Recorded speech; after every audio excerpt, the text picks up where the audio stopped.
আসসালামু আলাইকুম এভরিওয়ান, শখের রান্না চ্যানেলে আপনাদের সবাইকে ওয়েলকাম জানাচ্ছি। আজ আরও একটা ললি রেসিপি নিয়ে হাজির হয়ে গেলাম।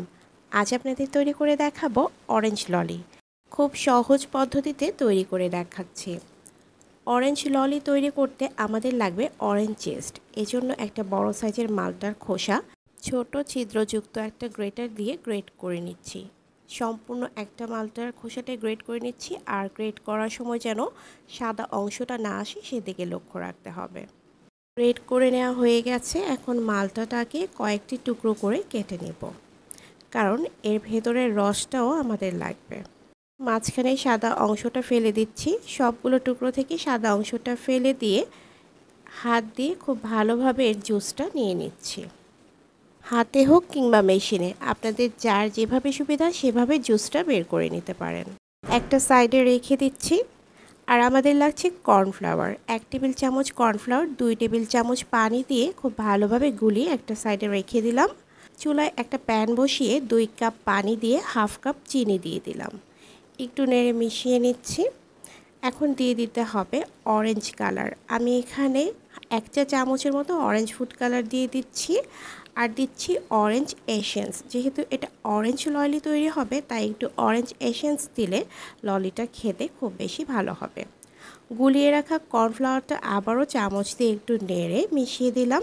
কর্নফ্লাওয়ারটা দেওয়ার পর অনবরত নাড়তে হবে, নয়তো এক এক জায়গায় দলা পেকে যাবে।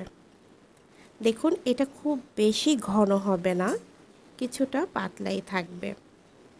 যে অরেঞ্জ জেসটা তৈরি করে রেখেছিলাম সেটা দিয়ে দিচ্ছি, আর চুলার হিটটাকে এই পর্যায়ে একেবারে লোতে করে অরেঞ্জ জুসটাও দিয়ে দিচ্ছি। অরেঞ্জ জেস্ট আর অরেঞ্জ জুসটা দেওয়ার পর চুলায় খুব বেশি সময় ধরে রাখা যাবে না, 40 থেকে 50 সেকেন্ডের মধ্যেই নামিয়ে নিতে হবে। নামিয়ে ঠান্ডা করে নিচ্ছি। ঠান্ডা হয়ে যাওয়ার পর একটা জগে একটা স্ট্রেনার দিয়ে ছেঁকে নিতে হবে, কারণ এখানে অরেঞ্জ জেস্ট আছে। চামচ দিয়ে একটু নেড়ে জেস্টটুকু ফেলে দিতে হবে। এই কাজটা অবশ্যই করবেন, ছেঁকে না নিলে ললিটা খেতে ভালো লাগবে না। এখন আইসক্রিমের মোল্ডে ঢেলে নিচ্ছি। বাজারে বিভিন্ন ধরনের আইসক্রিমের মোল্ড পাওয়া যায়, আমার কাছে এটাই ছিল, আমি এটাতে নিয়ে নিচ্ছি।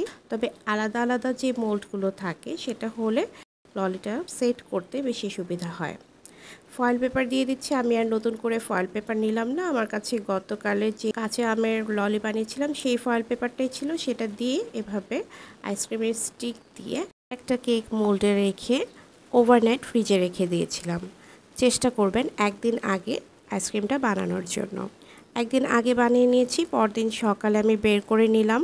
কেক মোল্ডে কিছুটা পানি নিয়ে আইসক্রিমের মোল্ডটা একটু ডিপ করে রাখতে হবে, এতে করে ললিটা বের করতে সুবিধা হবে।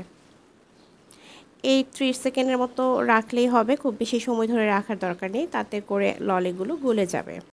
একটা পাত্রে কতগুলো আইস কিউব রেখে তার উপর ললিগুলো রেখে দিচ্ছি।